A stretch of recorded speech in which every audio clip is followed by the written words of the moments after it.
The fog that nightly cloaked the lagoon of Braavos was thinner than usual, a milk-blue mist that parted like drapes as the sleek pleasure barge slid beneath the arched Titan bridge.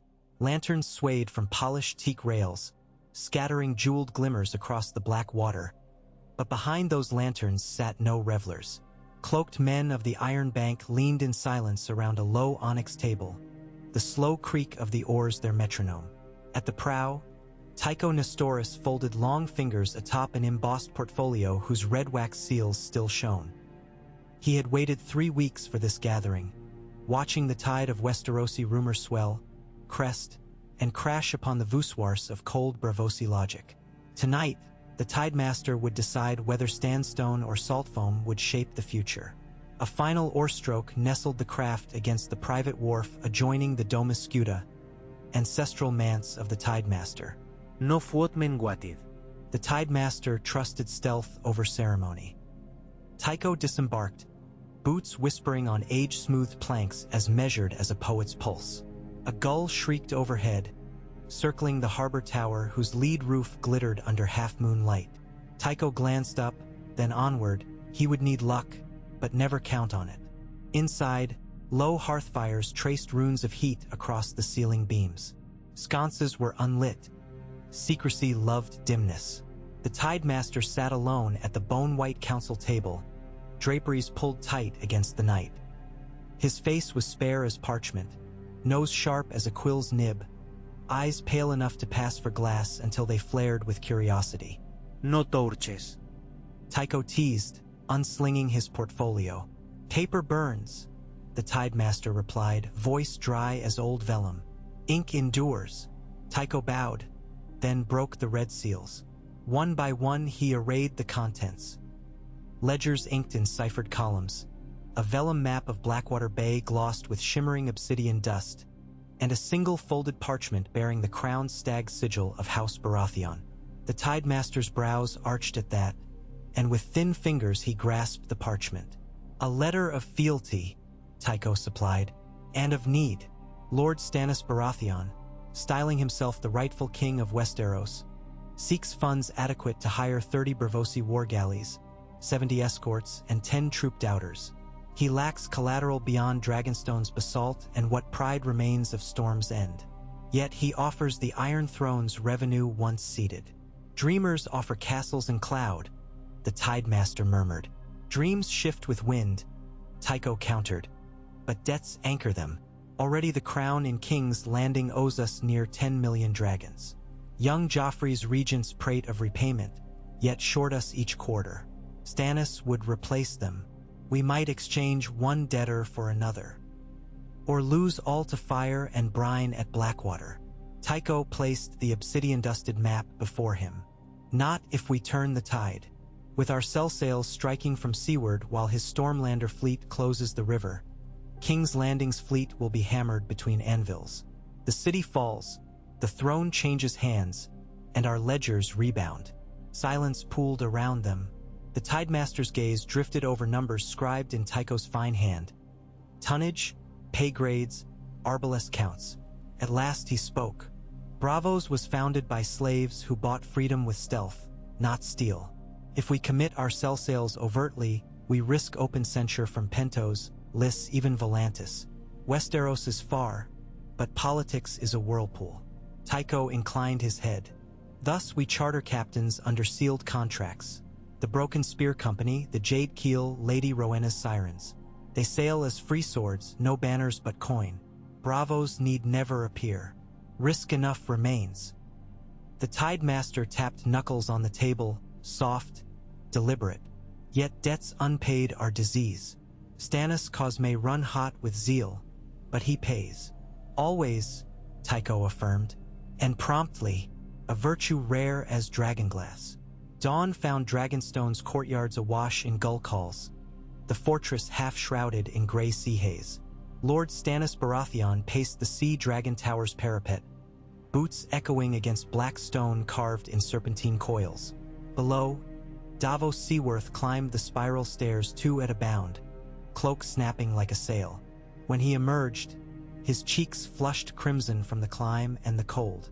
"My lord," Davos greeted, winded.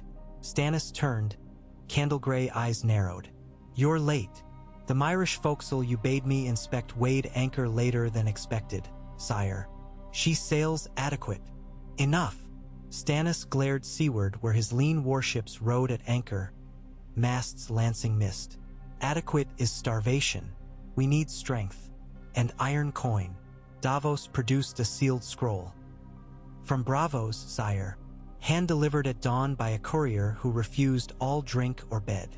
Stannis broke the seal, Tycho's stag stamp, and scanned the contents. His jaw clenched, gaunt cheeks drawing taut. They approve the loan, he breathed, surprise swallowed by iron resolve. Terms harsh as truth.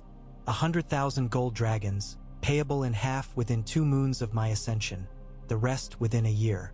Pledge of repayment sworn on Dragonstone, Storm's End, and all rights to Crownland's revenues. Davos exhaled. Harsh, yet your cause breathes anew. Coins by ships, ships by victory. Stannis' gaze flicked eastward. They'll dispatch sellsails enough to triple our fleet. Braavosi oarsmen are no green boys, seasoned reavers disciplined. With them, we crush the Lannisters on Blackwater and take the city before the Tyrells arrive. If they arrive, Davos muttered, then regretted it. Prophecy and logistics seldom mixed well. Stannis continued, unhearing. You will sail at once to Salador San. Inform him his service will be recompensed at double rate, with Braavosi coin to guarantee. He'll smell gold across the narrow sea. Salador smells gold quicker than gulls smell flotsam, Davos agreed. He hesitated. Sire, once you sit the throne, the Iron Bank will own half your treasury before the realm tastes peace. So be it. Stannis' face was stony as the cliffs. Better debts served than honor tarnished. A king who shirks coin is no king at all. By the 7th day of the waning moon, a weathered Braavosi flotilla hove into Shipbreaker Bay, sails striped green and pearl, galleys slim as rapiers, each banked with 50 oars. Tarred hulls glimmered like eels. On the efosisili of the flagship Golden Umbra stood Captain Rigo Pinetall and coal-eyed, his lacquered brigandine bright with nail moon studs. Davos welcomed him at Dragonstone's quay amid the screams of gulls and the scent of tar. We come for coin and conquest, Rigo said in lilting low Valyrian. More of the former. You'll have both if you follow orders, Davos told him. Braavos follows coin. Who offers holds our oaths. Davos met his gaze. Then remember whose flags fly over Dragonstone. That night, fire braziers lined the courtyards, casting serpents of light up scaly walls. Melisandre of Ashai glided between them, scarlet silks whispering. The Braavosi captains watched fascinated as she raised pale arms, ruby at her throat pulsing. Flames writhed higher, revealing twisting figures. A stag crowned in solar fire, a lion roaring as it burned, and a city's walls tumbling beneath twin talons of green crystal flame and red living fire. The night is dark and full of terrors, she intoned, voice carrying across battlements. Yet the Lord of Light guides us. Dragonstone stands a beacon. King's Landing burns in vision and soon in truth. Kneel, captains, and claim R'hlloreth's favor. Many Braavosi snorted. Half were followers of the Moonsingers or the many-faced god, but none wished to offend their paymaster. They bent knees upon cold stone, murmuring prayers to whichever deity trafficked in gold. Stannis watched from a balcony, fists clenched. He begrudged Melisandre's theatrics. Magic rattled his soldier's soul, but if fear forged loyalty, so be it. He needed every blade, every prayer uttered in hush or shout. Weeks passed in fevered preparation. Braavosi carpenters strengthened Dragonstone's docks, while smiths reforged rusting chainshot into barbed grapples. Davos orchestrated drills, Westerosi sailors adjusting to Braavosi cadence, oars dipping as one. In the scalding forge yards, blacksmiths hammered ram prows shaped like fiery hearts. When the first test ram split a granite block, cheers echoed along the seawalls. On the 7th day of the waxing moon, the armada set sail for the Blackwater. Dragonstone's high towers dwindled into mist, red sails swelling like predators' throats. Stannis stood upon Fury, gauntlet hand resting on the rail. Beside him, Melisandre's red hair streamed like pennons of blood. 700 sails surged behind them. Stannis' Stormlander fleet at center, Braavosi galleys on flanks, Salladhor Saan's sellsails lurking like sharks at the rear, ready to snap at stragglers.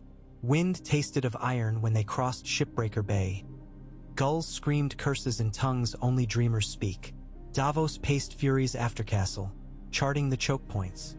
The gullet, the narrow throat between Dragonstone and Massey's Hook, the open wash of Blackwater Bay. He doubted nothing of Stannis' courage, but he doubted every rumor of wildfire lacing the river. How much? Where placed? He prayed for the stranger to blind Lannister pyromancers. On the 5th night, the armada anchored beneath the chalky cliffs north of Duskendale. Fires winked along the beach. Men roasted cod and traded boasts. Davos strolled among Braavosi officers who diced on a tarp. They hailed him, offering wine. He declined with a smile, then knelt to study their dice. Dragonbone cubes etched with circles and daggers. A Braavosi gambler counts luck like a smith counts iron, Rigo said, appearing at his elbow. And loses both if careless, Davos replied. Rigo smiled. Wildfire? He asked softly. It's said to float upon water, ignite upon spark, burn king and pauper equal. The Lannisters massed many jars. Rigo shrugged.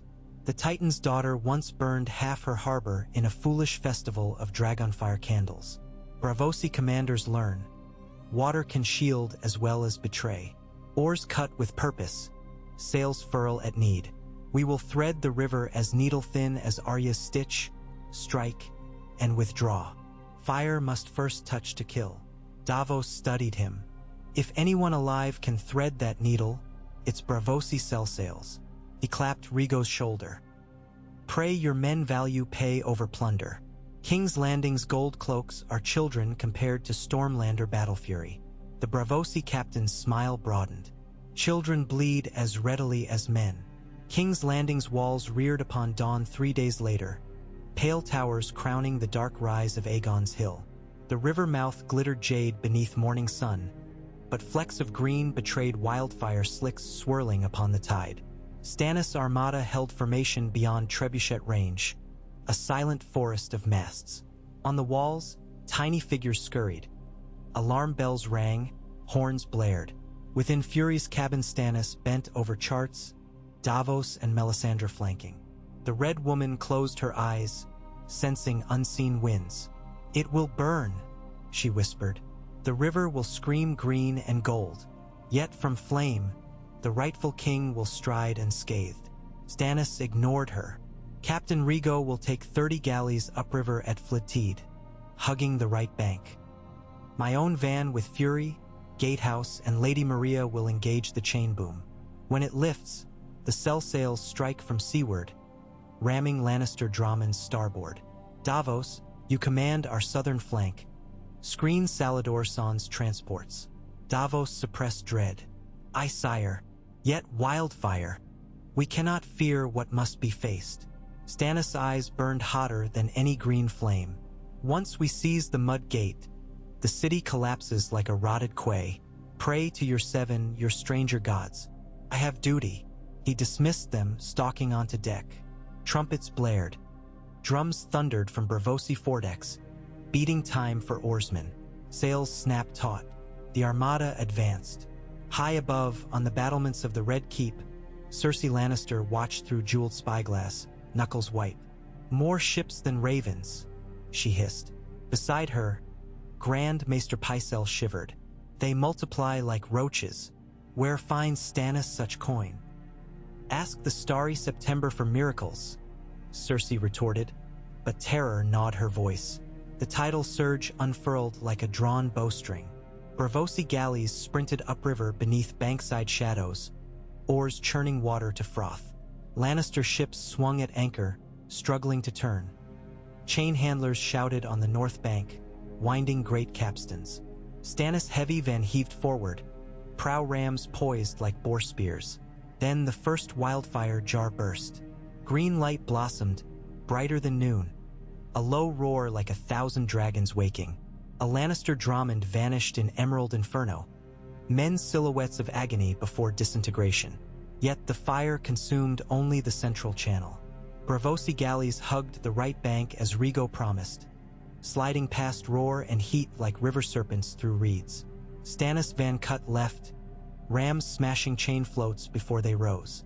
Fury's prow split a boom spar, timbers shrieking.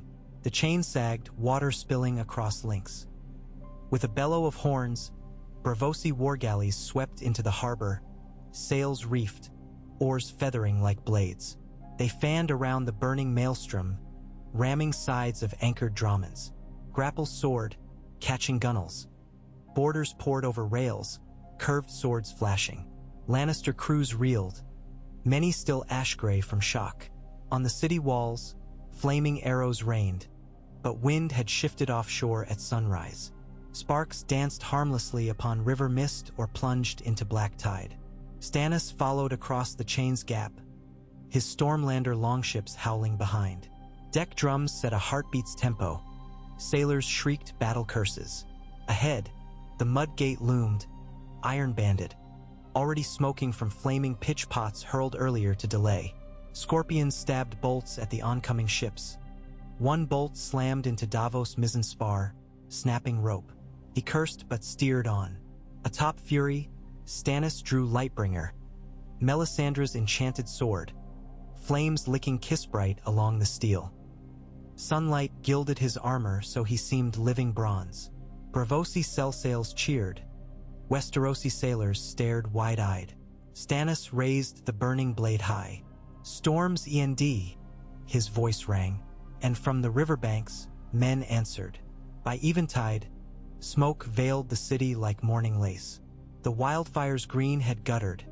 Now only sullen embers drifted upon oily puddles. Braavosi galleys lined the wharves, lowering gangplanks. Stannis banners, the crowned stag in fiery red heart, fluttered over the mud gate. Within, gold cloaks knelt at sword point. Refugees screamed. Bells tolled in drowned confusion. In the courtyard of the Gate of the Gods, Stannis dismounted a soot-smeared destrier. Melisandre waited, her ruby pulsing, eyes aglow at victory foretold. Davos limped beside, one hand bleeding where a crossbow quarrel had grazed. "The throne awaits," she whispered. Stannis passed her without reply, ascending the Red Keep's winding bridge. Behind him trudged Tycho Nestoris, arrived earlier that day aboard a swift skiff, ledger tucked beneath cloak. He followed now at respectful distance, watching coffers fill with promise. On the steps of the throne room lay Joffrey Baratheon, hog-tied and weeping, crown toppled. Ser Meryn Trant knelt but dared not move as Lord Valerion's marines held spear points at his throat. Cersei had fled deeper within, clutching Tommen, but already Rhaego's sellsails scoured the maiden vault. Stannis ascended the Iron Throne's dais, Lightbringer still aflame. His shadow danced upon stone like a giant specter. For a heartbeat he gazed upon twisted swords, pooled in silent challenge. Then he sheathed the sword, turned, and sat. A hush rippled through the hall, the moment a realm tilted upon new axis. Tycho stepped forward. "Sire," he murmured, bowing. "On behalf of the Iron Bank, I congratulate your ascendance." Stannis' gaze burned. "The realm will pay its debts, beginning with yours." Tycho inclined head. "So long as the king remembers coins are promises writ in metal." Stannis did not smile. A Baratheon keeps his word. Unlike lions who roar loud but flee, he rose, voice carrying like hammer strikes. "Send heralds. Proclaim clemency to small folk and craftsmen. Soldiers who swear fealty may serve. Those who resist answer iron. We rebuild dawn upon ashes of lions." Cheering erupted, ragged but growing. Melisandre watched, her smile secret and terrible. Firelight gleamed in her eyes, yet victory's ember burned uneasily. The Tyrell host marched from Bitterbridge with 50,000 spears. The Lannisters still held Harrenhal and half the Westerlands, and the Iron Bank's dew loomed like winter. But for one blood-stained dusk, Atop a throne wrought of conquest and debt, Stannis felt the surety of purpose. Braavosi gold and sellsails had bought him this breath in history. Whether it would last a year, a moon, or a heartbeat depended on steel, coin, and perhaps the fickle grace of gods old, new, or red. Outside, the Blackwater lapped murky shores, tinged green, lit by sinking sun. Braavosi oarsmen sang low, counting new wages. Davos stood upon a parapet, wind tugging ragged cloak, and wondered what price the realm would pay for debts forged this day in flame. He already knew part of the answer. Somewhere in the vaults of the Iron Bank, Tycho Nestoris would inscribe a new column of figures. Numbers tall as towers, cold as the sea, relentless as time. And Westeros, from gull to lord, would bend beneath their weight. For crowns are fashioned not of gold, but of promises sharpened to points, and the Iron Bank's quills carved deeper than any sword. The braziers in Maegor's holdfast burned low, casting wavering orange halos over stone that still sweated the day's heat. A hush blanketed the corridors once echoing with clanging mail. Victory, when it finally came, felt disconcertingly like exhaustion. Lord Davos Seaworth walked these halls as though adrift in a half-remembered dream, salt-calloused fingers trailing the tapestry of Aegon's conquest, each stitch still reeking faintly of smoke. In chambers along the western wing, chirurgeons tended to maim stormlanders and sellsails alike, the mingled groans of Braavosi, Baratheon, and orphaned Goldcloak filling the keep with a grim lullaby.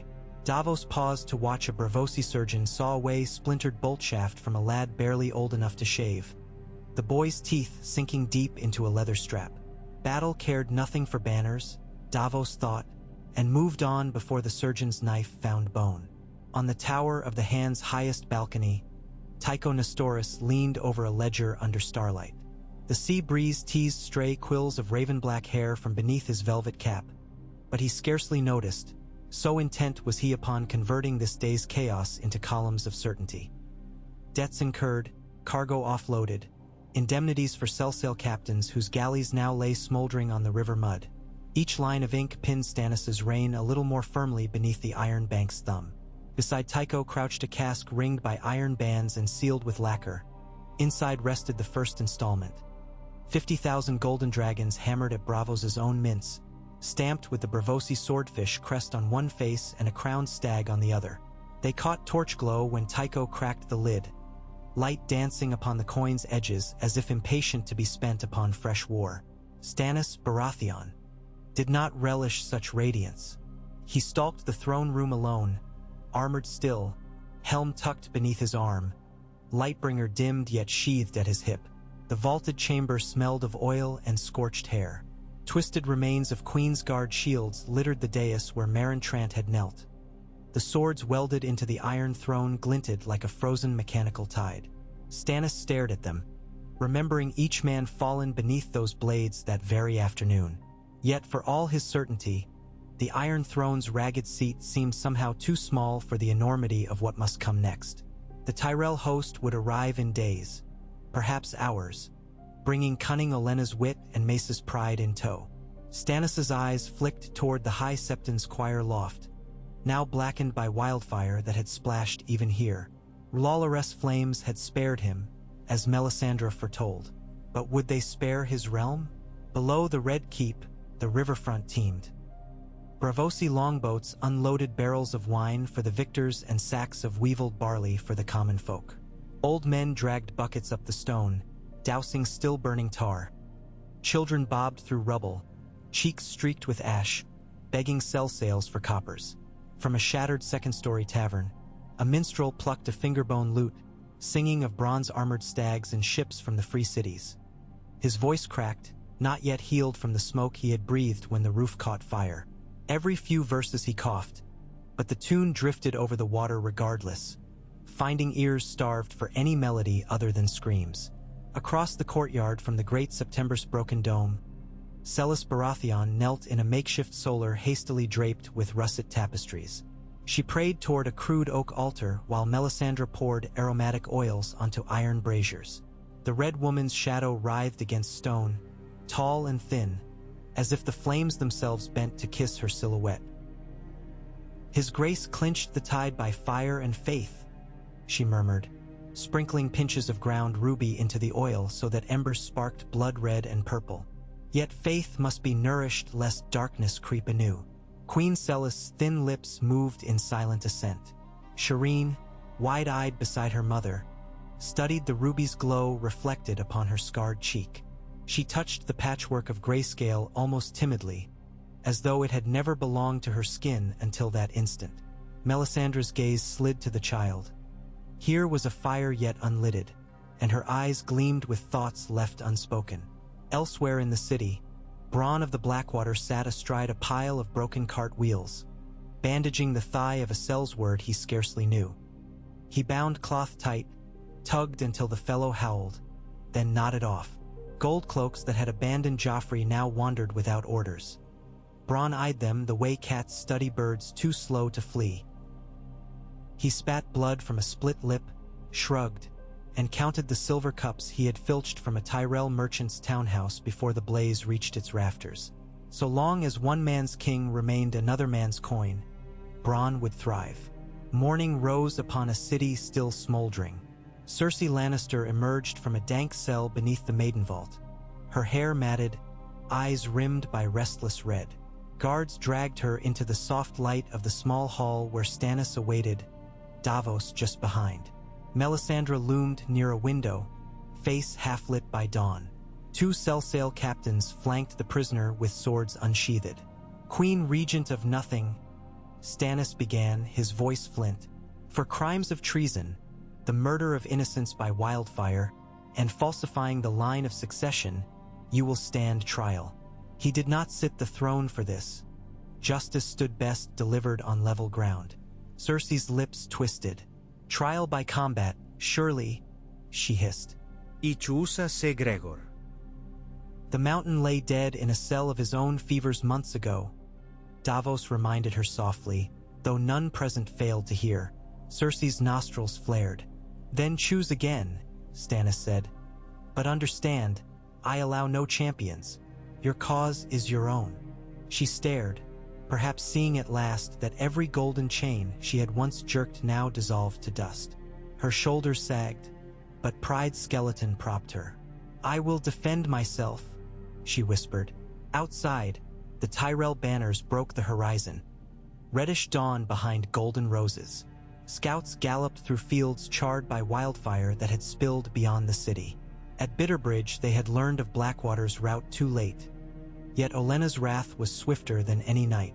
Now a vanguard clad in green and gold approached by the Rose Road, Ser Garland the gallant riding at its head, cloak embroidered with 30,000 golden buds. He signaled ceasefire when he glimpsed unfamiliar banners atop the city, the crowned stag aflame in a red heart. Still they advanced. Within the Red Keep's war tower, maesters unfurled maps while Stannis, Davos, and Captain Rigo argued strategy. We hold the city but not the fields, Davos noted, tapping the parchment's pale leather. They can starve us within a moon. Your grace must meet them before the harvest's gone. Rigo smiled thinly. Braavosi oars bite rivers, not grain. But send 20 galleys up the Blackwater and we flank their supply wagons crossing the Mander tributaries. A man cannot lift sword upon stomach that rumbles like thunder. Stannis considered. We split forces at risk, yet Tyrell foot outnumbers our own 2 to 1. A flank may decide what walls alone cannot. Davos, take Rigo's flotilla, harass their grain lines, burn the barges but spare small folk, send them south with coin enough to feed families. We want mouths to bless our reign, not curse. Davos bowed, though unease twisted within him. Supply raids were one thing, starving peasants another. Still, he would serve duty as always. When dusk fell, the halls outside the throne room glowed amber in torchlight. Stannis sat upon the iron throne at last, the twisted steel pressing his armored back as though the ghosts of Aegon's conquests whispered into marrow. Before him filed lords great and small, swearing fealty. Lord Valerion of Driftmark, bronze hair salt-heavy. Ser Axel Florent, nervously fingering his beard. Even a scattering of Westerland's knights from minor houses quick to discard Lannister crimson for fresh oaths. Lady Banefort, Ser Craighall the Younger, timid Ser Pharaohs Istwft. Each knelt, lips forming vows they prayed would shield their holdings. Among them, Tycho observed quietly, ledger tucked beneath his arm. With each new vassal he noted estates, tithes, and loan sureties, tallying flesh and field against the Iron Bank's silent hunger. Far from the Red Keep, in the blackened streets of Flea Bottom, a ragged man named Bump rode shoulders of crowds, shouting, "The stag is king! No more lions!" He twirled a charred Lannister banner ablaze at its frayed end, children dancing about him. Beside the Guild Hall of Alchemists, pyromancers knelt amid ruin, weeping over lost formulae and brethren vaporized by their own creation. The master of the guild, Haleen the pyromancer, begged an audience with Stannis to pledge service. He was refused. Lightbringer's red gold flicker was enough fire for one king's lifetime. That night Davos slipped onto the decks of the Black Betha, Rigo's trim galley moored beside her, sails furled. Moonlight silvered rigging, gulls cried like lamenting widows. Davos took the helm while braziers were quenched to half-glow. Silent as catspaws the flotilla kissed tide, rowing north into the river's bends.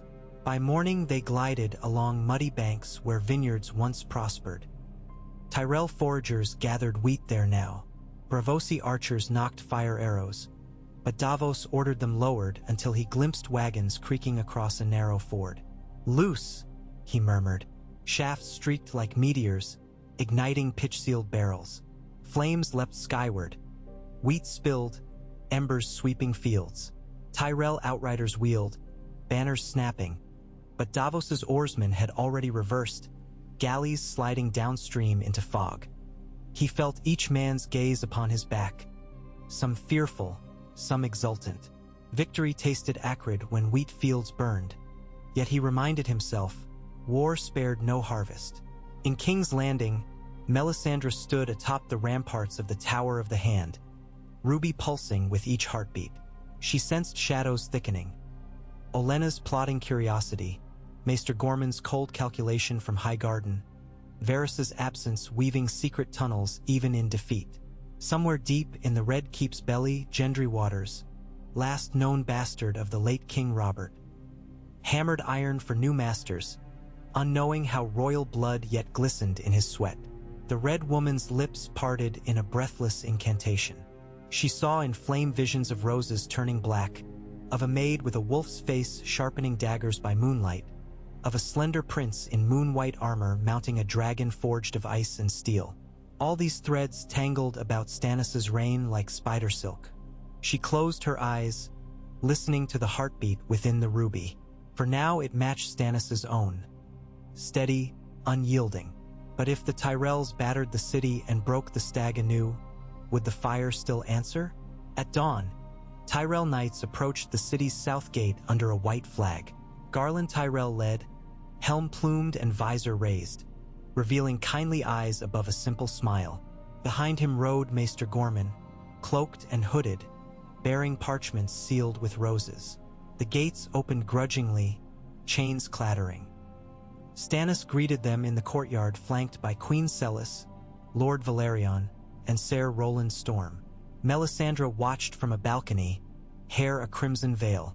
"My father Mace Tyrell bids me speak," Garland began, dismounting. "He regrets the city's trials, prays for swift peace. His Grace Tommen stands now in Highgarden's care." Stannis' jaw clenched. "Tommen is no grace, only pawn. Return him." Garland's smile thinned. "In time, perhaps, but first terms. The Tyrell army is provisioned for a year. We encircle from east and south, controlling Rose Road and Gold Road both. We ask safe passage for our wounded, rights to quarter near Cobbler's Square, and appointment of a Tyrell justiciar to oversee grain distribution." Stannis stared as though hearing jest. "You propose to rule my city as I hold it?" Garland bowed lightly. "Only until rightful governance resumes. Chaos breeds hunger. Hungry small folk sow rebellion." Stannis' eyes blazed. "There will be no dual sovereign. Depart now. Should your host step 1 foot closer, I will burn every field from the Trident to the Mander and salt soil behind." Garland inclined his head once, polite yet distant. A pity. My lady grandmother wished roses, not ashes, to pave your realm's future. We shall convey your words. He turned. Ser Roland's hand fell to sword hilt, but Stannis motioned stillness. The Tyrell envoys exited through gates that shut with a groan like a dying beast. Only when hoofbeats faded did Stannis speak. Prepare siegecraft on every wall, and summon Lady Eleanor's septa. She's prisoner still. We may have use of her. Sellsails raised a brow but said nothing, though Melisandre's lips curved. Hostages made potent flames for gods of either realm. That evening, fires burned again, but these were altar fires upon the great September's rubble. Melisandre led a somber procession. Braavosi captains, storm landlords, even muttering goldcloaks. She spoke of light swallowing darkness, of Azor Ahai's blade reborn, of a dawn that must be purchased in blood and shadow.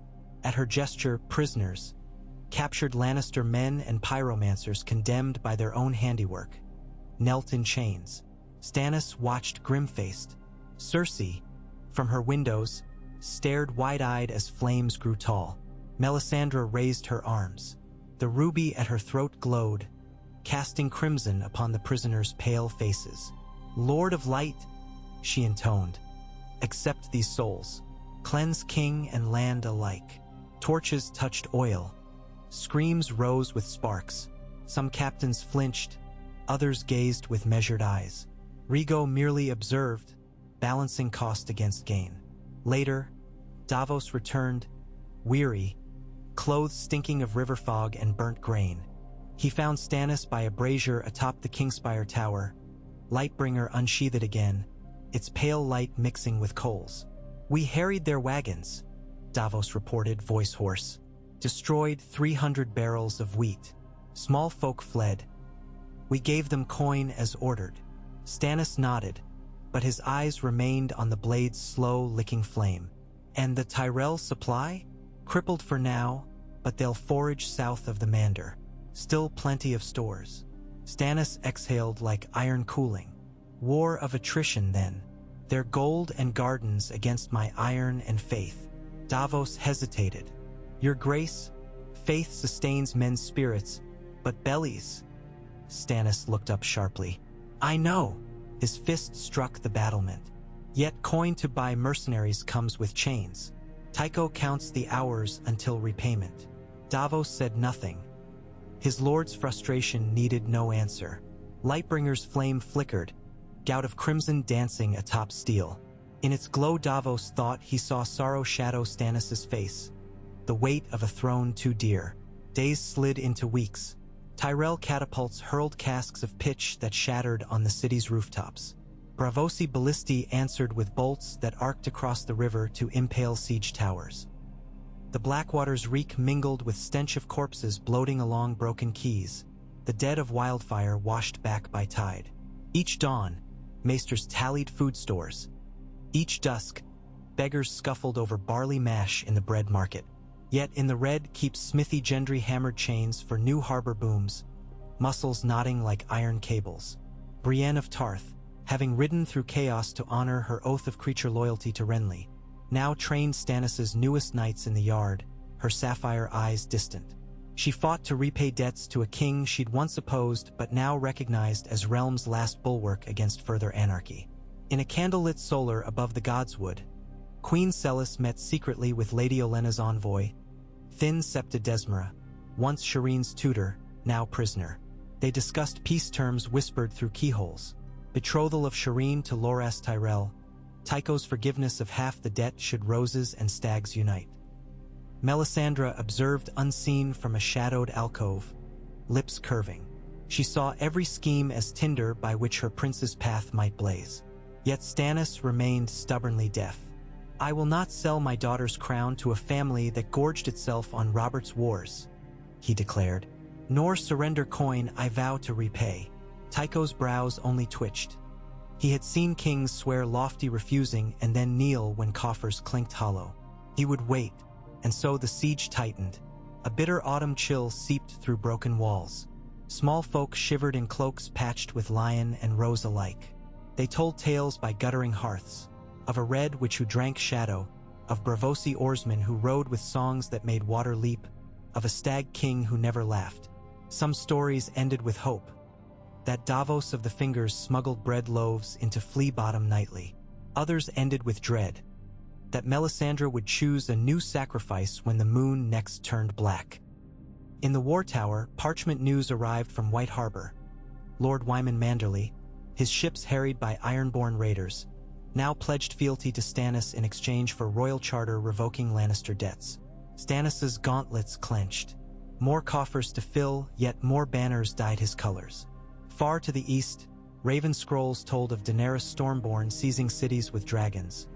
Further north, ravens whispered of snow and Night's Watch intrigues Stannis once contemplated aiding. But the Blackwater kept him root-bound, as cruel in patience as in tide. One wind-lashed night, Cersei was brought before him again, gaunt and tremoring. She had chosen trial by combat indeed, despite Stannis's edict. Her champion, she announced, would be herself. She would fight Queen against King. Stannis regarded her, eyes bleak as winter's first star.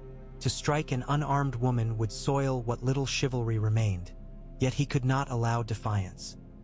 He ordered a duel of daggers at dawn upon Dragon Pit's cracked floor. No armor, no trickery. Cersei laughed, a brittle sound, and turned away. Dawn found them in the Dragon Pit's shadow, a ring of guards and smoke. Cersei wore a soiled gown and hatred in her eyes. Stannis wore simple boiled leather. They were handed matching dirks. Melisandre murmured prayer. Tycho observed, calculating odds. Davos winced. The duel lasted moments. Cersei lunged with sudden fury, blade flashing wild arcs. Stannis parried, stepped inside, wrenched the dagger free, and drove the pommel against her temple. She fell, blood pooling. Silence reigned. Stannis's hand shook once. Seeing not a liar queen felled, but his own dignity balanced upon knife's edge between justice and ruthlessness. He knelt, felt her pulse, weak yet steady. Bind her, he ordered. She lives to see true trial, not spectacle. Winter's breath rode early that year. A gray snow dusted the ashes along the Blackwater. Rooks perched upon scorched ribs of Dromons. Davos returned from a final raid. Wagons burned, Tyrell granaries emptied. Yet he saw not triumph but famine looming over city and field alike. He climbed the Kingspire Tower, summoned Stannis, urged negotiation. Stannis, leaner than ever, eyes ringed dark, listened. "We cannot starve them out if we starve first," Davos argued. "I have smuggler friends across stepstones who will send grain, but coin must flow. Tycho demands repayment." Stannis turned to the window. Below, small folk queued at soup kettles, bowls scraped thin. He clenched jaw. "Raise duties upon silk, gems. Confiscate Lannister vault trinkets. Let the nobles pay what common men cannot." "We've done so," Davos said softly. "It is not enough." A knock. Melisandre entered. "The Lord whispers another path," she said, eyes like twin embers. "A sacrifice of king's blood to purge enemies and open seas for trade. Your nephew Edric Storm dwells on Dragonstone still. A gift willingly given, blood to flame, and fortune spills open like pomegranate."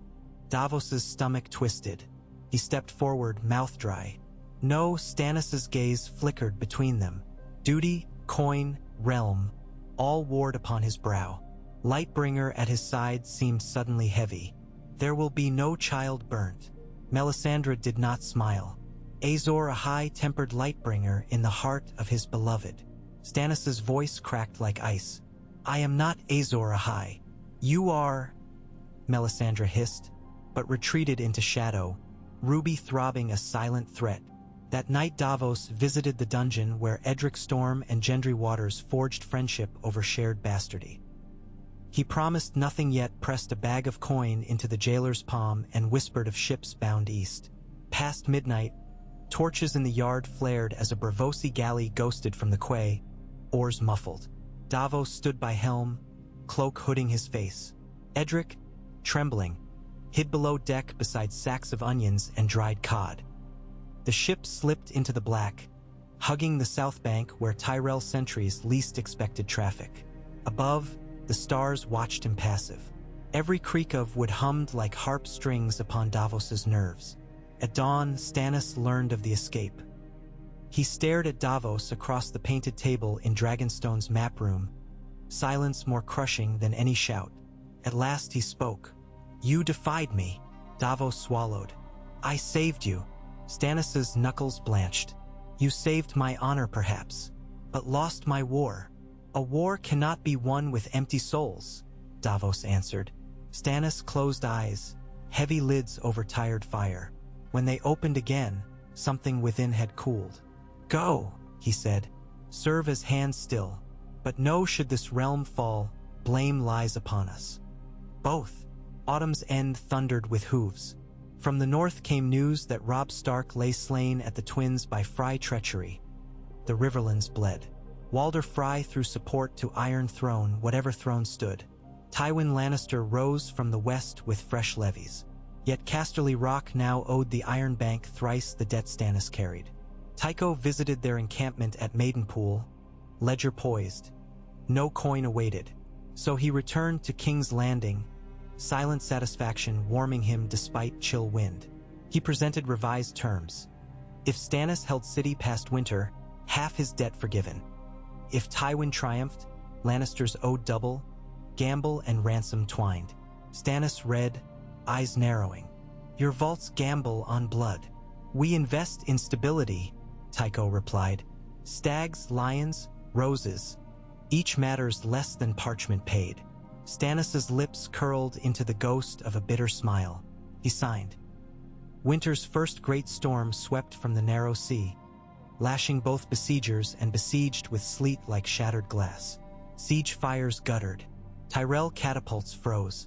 In those nights of crackling ice, small folk huddled free of arrows. War slept under snow blankets. Stannis seized moment. Braavosi galleys rode round Storm's End to collect grain from Tarth, smuggled through Stepstone coves. Tarth's lord, loyal to Stormland overlordship, paid in faith alone. Barley sacks arrived as frost-crusted city streets. Soup cauldrons steamed. Smiles flickered in chapped faces. When sun at last pierced storm clouds, Tyrell foragers found fields picked bare by frost and prior fires. Hunger gnawed them now. Olenna's letters to Prince Doran of Dorne begged oranges. Dates received none. She weighed retreat, but grandson Loras burned for charge. Mace wavered, torn between mother's sharp counsel and son's restless valor. Their camp devolved into tension, roses wilting in early frost. Inside King's Landing, Melisandre's flames divulged opportunity. She told Stannis, "Strike now, break the siege before spring renews their strength." Yet Stannis frowned to charts. "My men half-clothed, sellsails grumble over due coin. Wait until the Braavosi loan resupplies." But Tycho withheld second installment until independent auditors assessed progress. Was stagnatet? Davos visited Smithy where Gendry once labored. The boy gone to Braavos, anvils cold. Instead he found Brienne honing swords. She offered one, testing weight in his palms. "A man must sometimes cut knots others fail to untangle," she said. Davos wondered if she meant Tycho's knots or Melisandre's. Snow fell again, feather soft. Upon the river, half-sunk Dramens iced over like grave markers. Children skated on shallow banks, laughter echoing across still water. For a breath the city knew peace. But beyond gates, gold and green banners waited. Their roses rhymed in white, petals curling as winter devoured bloom. In the cold dawn's hush, Stannis stood atop Aegon's high hill and watched breath curl, eyes upon enemy camps shimmering in morning ice. He gripped Lightbringer until his gauntlet froze to hilt. "War ends soon," he whispered. To gods? To himself? None could say. The sword's fire, dimmed by frost, flickered uncertainly, red and gold licking its steel like a candle dying before dawn. Stannis exhaled, the fog of his breath mingling with sword glow. Then he turned, descending stone steps into the heart of his besieged city, duty pressing upon his shoulders heavier than any snowdrift. Behind him, the first shaft of sun glinted off the Iron Bank's cask still guarded upon the battlement. Golden dragons, warm in their wooden womb, waited to be born into a land where debts bred wars and wars bred debts, an endless tide swirling like the Blackwater below. And far beyond horizon, Tycho Nestoris dipped a quill, ready to calculate who next would pay the iron price not in salt or steel, but in numbers etched with ice-cold precision. The quill scratched paper, etching destiny line by careful line. The city's bells rang matins. A windswept raptor circled over the broken sept spire. Somewhere a child laughed at falling snow. Somewhere a queen wept chains to frost. And somewhere deep beneath the red keep, dragon bones shifted in dreamless dark, remembering fire, awaiting name. Outside the walls, roses bowed beneath snow's pale shroud. Within, stags stood sentinel, antlers rhymed but unbroken, their silhouettes stark against dawn. Emblems of a king who would not yield, a realm that might yet endure, and a debt tallied in more than gold. The siege settled into a rhythm of misery that made seasons blur, as though winter had reached down to clasp the Blackwater in an iron fist while the calendar itself shivered and halted. Each dawn came dim and grudging, casting a pale gloaming upon ruined wharves where half-sunken hulks lay canted like dying whales, their ribs draped in ragged sailcloth that flapped mournfully whenever a river gust stirred. Tides rose and fell, carrying charred splinters and the bloated remnants of forgotten sailors, but none dared haul the bodies ashore.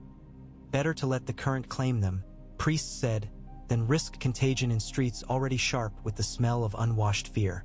Inside the Red Keep, wax pooled at the feet of statues in every corridor, candles burning night and day to beat back shadows that seemed to breed whispers. Lords who had marched in on the heels of victory now found themselves prisoners of a triumph turned sour. Their banner men squabbled over quarter rations, and petty slights festered into duels fought by lamplight. Queen Celis supervised daily recitations of Lawloress Creed, commanding the kitchens to serve watery onion broth and burnt bread in fasting devotion, though small folk starved on fewer scraps still. In the yard below her tower, braziers that once heralded victory now warmed only the hands of guards too thinly clad for winter's spite. Tycho Nestoris alone moved through the keep with placid certainty, his ledgers swelling with each new draught of ink. He set up office in Maegor's library, replacing mold-eaten codices on Targaryen genealogy with crisp parchment contracts, each signed under the ruby wax of the royal seal. Whenever complaint arose, over taxes on dockside tar, levies on grain stores, tithes upon the brothels that still plied trade though laughter had grown brittle, Tycho explained in gentle, measured tones that debt was as natural as wind and tide. One could not curse the river for rising, he would say. One built a dam or drowned. Lords muttered, but they still queued outside his door, hats in hand, seeking advances to pay their own selves words. Stannis took to walking the battlements in sleepless hours, pacing from the Tower of the Ghosts to the Widow's Walk and back, counting torches, listening to the night. Snow sometimes drifted against his gorget, melting upon contact with the dull red ember that forever glimmered at Lightbringer's hilt. He ate sparingly, drank nothing stronger than weak ale, spoke seldom except to demand numbers. Barrel counts, casualty lists, the run of plague in the western districts. When a raven brought word that Arya Stark had been spotted with the Brotherhood in the Riverlands, he read it, grunted once, and filed the parchment among a growing stack of maybes that mattered less than bread. Davos Seaworth became bread's master. Each morning he descended into the cellars, lantern held high, to inspect dwindling burlap sacks. Rats scurried up walls like acrobats, their gray bodies slick with sweat from the ovens that now burned barley husks and chair legs. He stationed trusted men at every storeroom, yet theft persisted. Where hunger ruled, no lock stayed shut. More than once he dragged a sailor by the scruff to stand before Stannis' hard stare, and each time the king dispensed justice by weight of need. A hand cloven for a third offense, a flogging for the first, though regret flickered behind his iron-polished eyes. Across the river, the Tyrell camp had blossomed into a small wooden city. Snow-dusted pavilions formed orderly rows around smoking cook-fires, scenting the air with rosemary and boar fat, food enough to mock the starving city within sight. Lady Olenna's personal quarters, A lattice-framed winter hall draped in quilted velvets stood at the camp's heart. There she received dispatches by the hour, updates on foraging parties, barter with local lords, secret letters from Braavosi factors promising loans under better terms than those Stannis endured. She read each message aloud to her grandson Loras whenever he paused long enough between training bouts, her sharp tongue prodding him to caution even as his blood urged action. One gray noon, a trio of Tyrell envoys rode once more toward the city under flags of parley, hooves crunching fresh sleet. At the mud gate, they were met not by Stannis but by Brienne of Tarth and Lord Valerion, faces stern behind frost-encrusted visors. Garland Tyrell reined up and saluted, wind tugging golden curls from beneath his helm. "Sir Stag," he greeted, voice nearly swallowed by wind. "I offer grain enough to feed every child within your walls, if King Stannis will grant safe conduct for our wounded to sail home." Brienne's gauntlets tightened around her reins. "Every child, sir? We are not in the habit of carving babes from their mother's arms." "Then take mothers and children both," Garland replied. "Let them winter in Highgarden's safety until spring." Brienne's eyes narrowed. She sensed a trap woven in silk and daisies, but Lord Valerion gestured her aside. "I shall carry your words," he said, and turned without further ceremony. The gates shut on their heels, wood booming like a hammer on a coffin lid. In the Hand's Tower, Valerion relayed the offer. Stannis listened, expression chiseled from volcanic glass. Queen Celis brightened. Less mouths meant less sin devouring their grain. But Davos shook his head. "They mean to empty the city," he warned. "Remove those who would riot if we yield, then starve the rest. And they keep hostages besides." Stannis agreed, though weariness tugged his shoulders skyward. "It is conquest masked as charity," he ruled. "We keep our people. We keep the throne. The Tyrells may send grain under truce, nothing more." His hand rose, forestalling Celis' protest. "If they refuse, so be it. We endure." Endure they did, as weeks collapsed into one another. Snow glossed the tiles of the great September's shattered dome, giving marble saints the appearance of newly risen ghosts.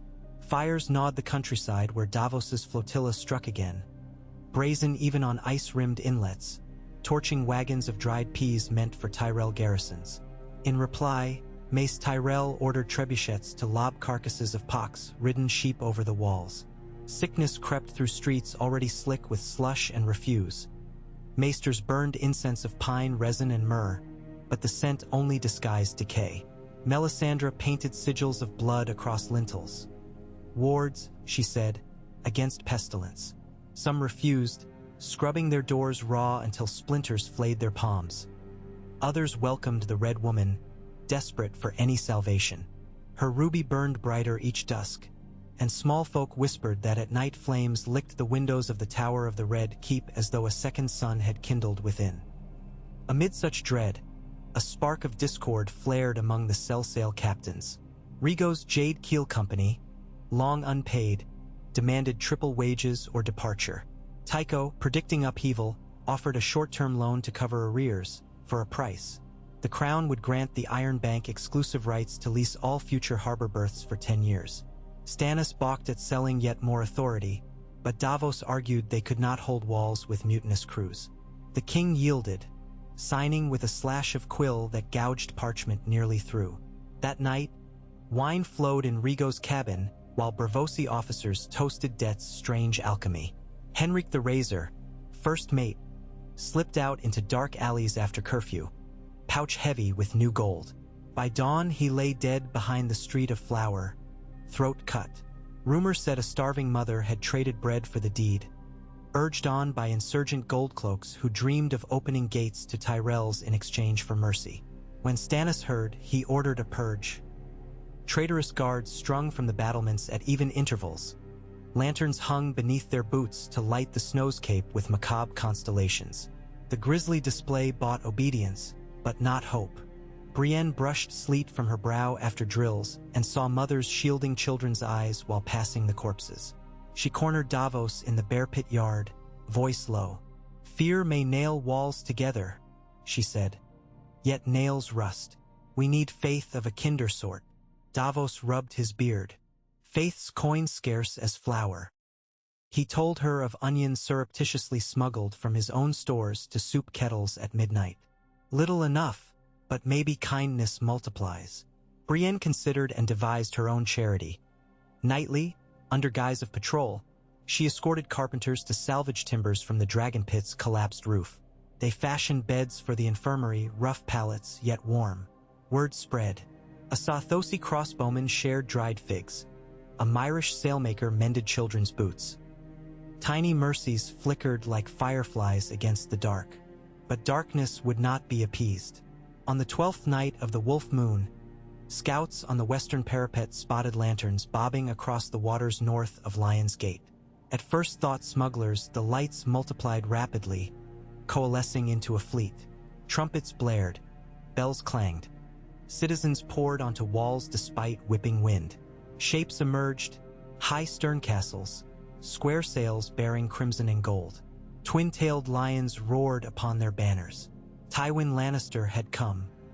His navy, rebuilt after Blackwater's ruin with coin wrung from every mine of the Westerlands, banked wind as though riding a crimson tide.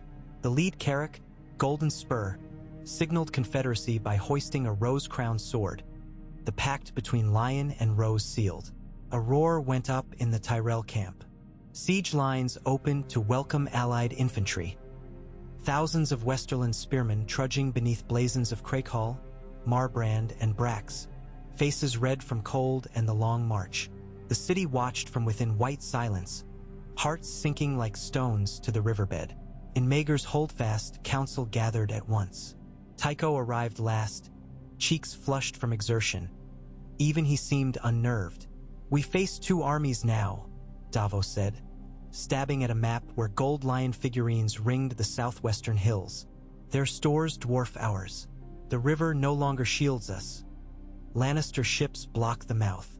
Stannis' jaw worked, grinding frustration into granite. "We hold the walls." Melisandre, eyes half-lidded, whispered, "Or we walk within fire and emerge reborn. A greater sacrifice could sunder them." She fixed Davos with lambent gaze, recalling Edric Storm, whom he had spirited east. Davos bristled. "No more talk of burnt boys." Tycho cleared his throat. "There may be an alternative." Scrolls rustled as he produced a vellum sheet stamped with the fiery crown. "The Iron Bank has received overtures from Prince Doran of Dorne. He wonders whether His Grace Stannis might, upon repayment schedule adjustment, meet to discuss mutual grievance against the Lions." Sella scoffed, but Davos saw hope flicker in Stannis' eyes. Doran's spears could relieve siege from south and west. Yet to treat now meant slipping through enemy cordon. "I will go," Davos volunteered instantly. Smuggler's bones no hidden coves. A swift galley could sail through storms and sail back with spears. "No," Stannis said after a beat. "You are my hand. If you fall, another finger gone." He looked at Valerion. "Your swiftest ship, Ser Baelor. Captain you trust. I will pen invitation." Melisandre glided forward. "I will accompany the envoy. My fires burn bright on dark seas." Davos started to protest, then stopped. Perhaps better to keep the Red Woman out of city for a span. Let her see her gods upon the water. Preparations commenced under winter's glazed moons. Seafire was chosen. A sleek Valerian sloop with lateen rig and a hull treated with pine pitch slick enough to slip between blockading ships. Rigo contributed 20 Braavosi oarsmen, silent as shades. At dusk on the third day they launched, hugging the riverbank until cold fog swallowed them, then cutting north past Driftmark where Dragonlord ruins brooded over surf. Melisandre stood at prow, ruby casting crimson halo upon mist. Crew swore the fog parted for her like a curtain. Inside King's Landing, Stannis tightened belts further. He decreed every able craftsman must labor on siege engines. Springolds repaired, scorpions remounted, counterweight catapults loaded with iron casks of ship tar salvaged from the harbor. He visited looms in Cobbler's Square, overseeing weaving of fresh banners, stags rampant on red field, to hang from every turret, morale stitched from cloth. Yet cloth alone did not still hunger. Tywin's arrival emboldened treachery. A knot of gold cloaks unbarred postern gate one moonless night. Lannister outriders streamed into Flea Bottom, sabers flashing. Brienne rallied watchmen in narrow lanes lit by flickering torches, her voice booming commands. Cobblers, dyers, whores, and smiths poured boiling wax from rooftops, turning alleyways into blazing mazes. The red glow streaked Brienne's armor as she waded through smoke, sword heedless of blood splatter. By dawn the gate was sealed again, but a score lay dead and rumors thrummed. Stannis could not keep them safe. Across the river, Olenna chuckled at the tale. "Fear is a sharper blade than my shears," she told Ser Mace as she trimmed a sprig of winter rose for her lapel. "Let the city fret, and walls will crumble from within." Yet she eyed Tywin warily. Alliance with lions tasted of necessity, not trust. Gold bought much, loyalty least of all. Within, Tycho completed new ledgers, each column crowned with sigils of stag, rose, and lion, calculating odds as if kingdoms were merely numbers vying for balance. He dispatched ravens nightly to Braavos, wings beating cold air, bearing reports both cryptic and exact. Percentage of grain remaining, measure of Tyrell morale, rumors of Dornish stir. The Iron Bank's council weighed each digit, adjusting its vast invisible hand upon the scales of war. Snow deepened. Fires consumed remaining stocks of charcoal, forcing smiths to burn shutters and stair rails. Cries of bread echoed in twilight markets. Sellsails led a procession through the streets, barefoot in ash, urging fasting devotion. She was pelted with frozen cabbages. Stannis doubled patrols. Davos reopened the river gates secretly, paying smugglers with beads of garnet to run onions and dried ling into hidden caves. A drop in a cracked bucket, yet drops mattered. Then, at last, Raven returned from the sea. Seafire had made Sunspear. Prince Doran Martell would treat. He demanded hostages and assurances, yet he would send 5,000 spears by land, 3 dromons by sea, laden with citrus and grain. Melisandre added cryptic addendum. Fire danced across waves and whispered victory. Stannis exhaled the breath he had held for weeks. But Tywin moved first. The Lion Lord summoned his war council and ordered simultaneous assaults. Redoubled bombardment from river, escalades at Lion's Gate, and infiltration by a regiment of elites wearing stolen Baratheon cloaks. The date set, the Feast of the Maiden 3 days hence, when half the city would fast under Sellsails orders and watch ceremonies atop Aegon's Hill. Spies carried word within. Davos intercepted only fragments. He begged Stannis to cancel public devotions, but Sellsails refused. The Lord of Lightda mandate flame on the Maiden's feast. So it was that dawn of the feast rose brittle and bright, the sky a slab of pewter. Bells tolled call to prayer. Thousands trudged to the hilltop square where pyres awaited blessing. R'hllorès priests chanted. Melisandre's absence made ceremony falter, yet zealot fire kept rhythm. Brienne patrolled edges uneasy.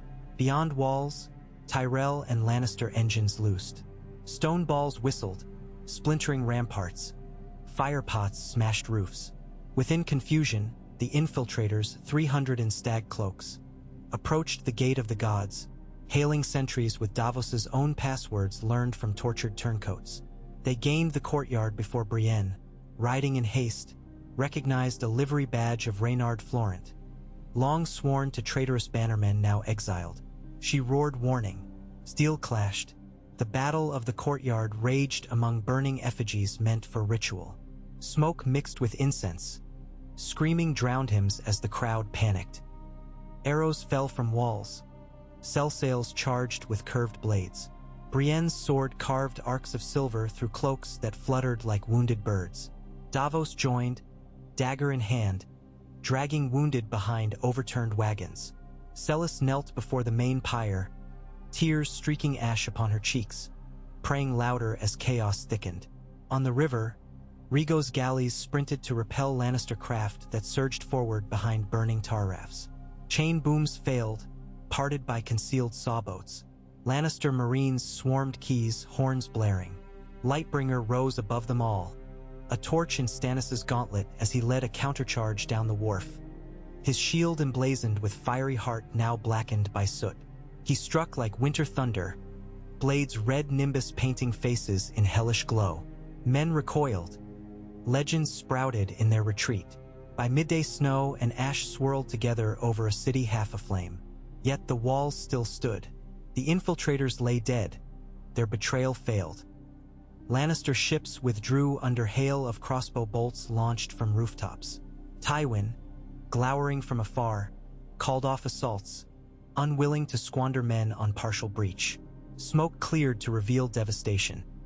Pyres toppled, Temple Square littered with bodies, charred wagons still smoldering. But among the dead, Stannis found Sellsails. Alive, though smoke-blind, her fingers blistered from clutching a brand salvaged to keep flames lit even as battle raged. He lifted her gently, and something softened in his gaze. His queen's faith, at least, matched his own iron resolve. Night fell, and the wounded moaned in every corridor. Brienne limped to the meager rampart where Braavosi leaned over parapet, watching snow erase bloodstains on cobbles below. "They will come again," she whispered. "Aye," he said, "but so will Dorne, God's willing." He told her of the raven, of spears and grain. Brienne smiled, weary. Hope, then. Her breath plumed into star-littered dark. 2 days later, trumpets sounded from the south. Riders crested the Kingsroad banners snapping orange and red.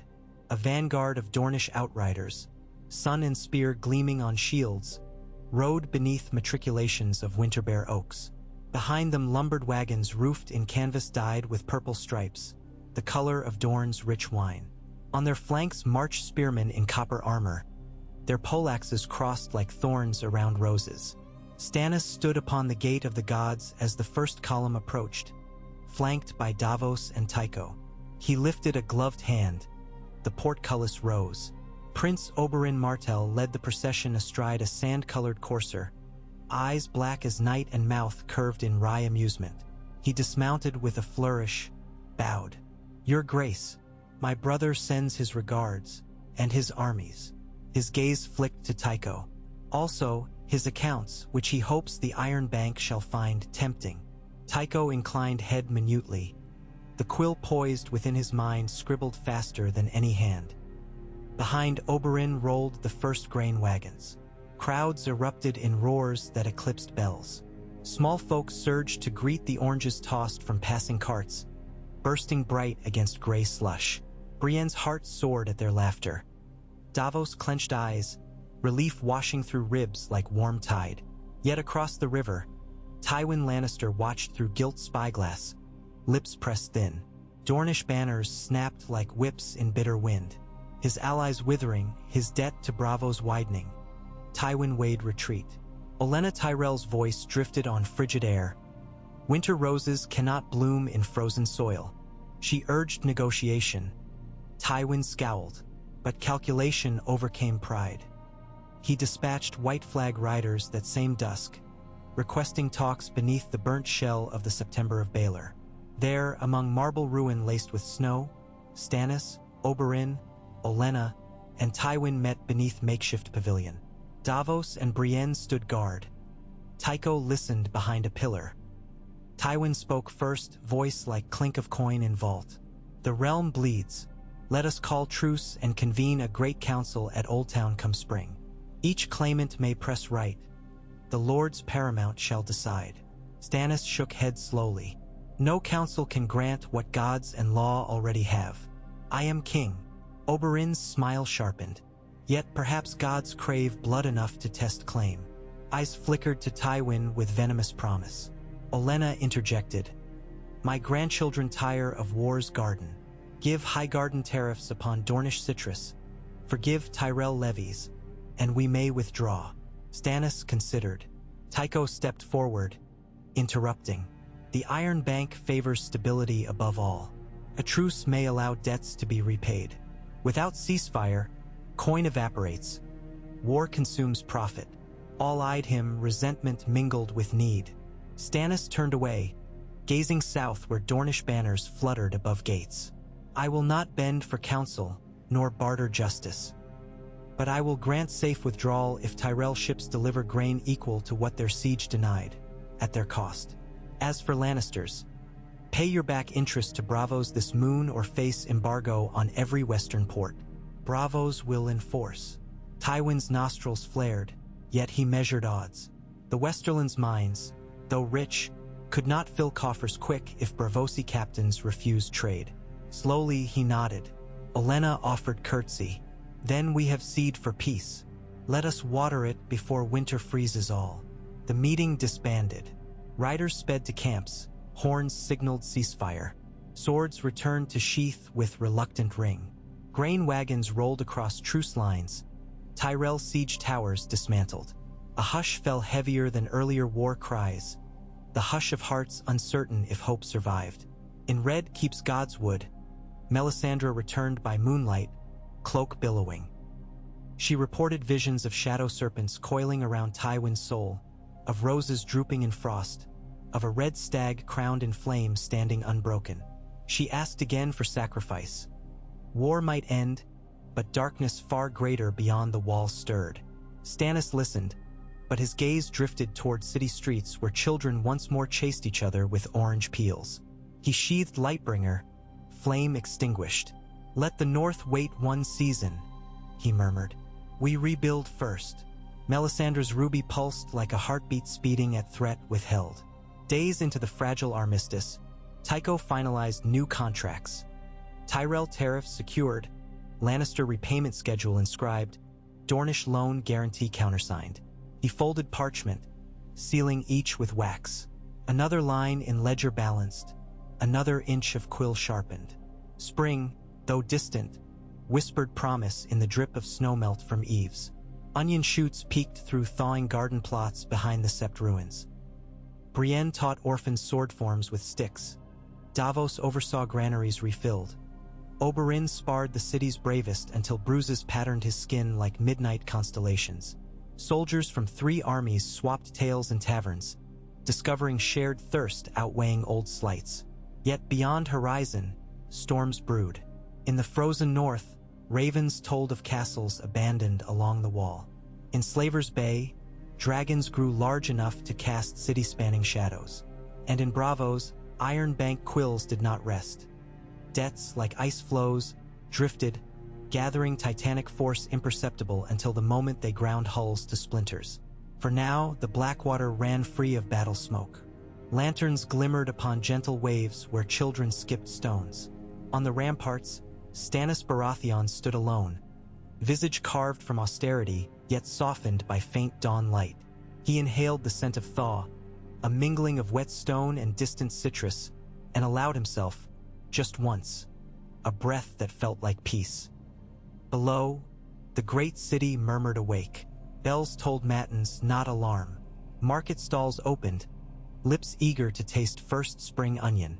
And high above, the last pall of siege smoke surrendered to a sky rinsed pure by melting snow, revealing a horizon unsullied and wide with possibility. A realm poised between debts repaid and debts yet to come, between embers and new flame.